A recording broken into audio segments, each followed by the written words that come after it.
Software engineer అవుతారు కాబట్టి వాళ్ళకి అవసరం లేదు, అట్లా తీసుకోవట్లేదు. కేవలం ప్రభుత్వం గవర్నమెంట్ సహాయం ఎక్కడ దొరుకుతుందో వాళ్ళు మాత్రమే అప్లై చేస్తున్నారు. కాబట్టి మన జనాభా లెక్కలు లేవు. మా ప్రాబ్లం ఏమవుతుందంటే మా సంఘానికి ఇది కావాలి అని మేము ఎవరి దగ్గర పోయి మినిస్టర్ దగ్గర పోయి అడిగితే మీ జనాభా ఎంత ఉంది అడుగుతారు. మనం గవర్నమెంట్ దగ్గర 4,000 కూడా లేవు. మొత్తం తెలంగాణ రాష్ట్రంలో మన జనాభా గవర్నమెంట్ లిస్ట్ ప్రకారంగా 4,000కి తక్కువ ఉన్నాం. 3,980 చిల్లర ఉన్నాం. మన మధ్య ఎక్కువ మనకు తెలుసు. కాబట్టి మన పేర్లన్నీ లేవు.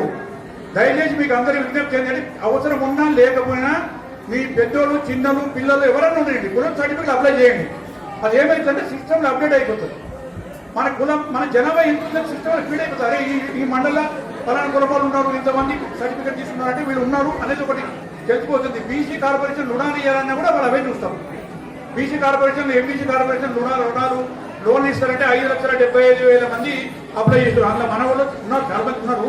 కాకపోతే ఎక్కువ మంది చేసి రికార్డు ఉండిపోతాం. మన కులం కూడా ఉన్నదనేది గవర్నమెంట్ లిస్ట్లో వస్తుంది. దయచేసి ప్రతి ఒక్కరు ఇప్పుడు ఇంతకుముందు తీసుకోకుండా పర్వాలేదు, ఇప్పుడు మాత్రం మీకు అవసరం ఉన్నా లేకున్నా కులం సర్టిఫికేట్ తప్పకుండా తీసుకోండి. మన పేర్లు ఉండిపోతాయి మండలాఫీస్లో, సిస్టంలో ఫీడ్ అయిపోతే ఈ కులం వాళ్ళు ఇంతమంది ఉన్నారంటే కనీసం తెలిసిపోతుంది.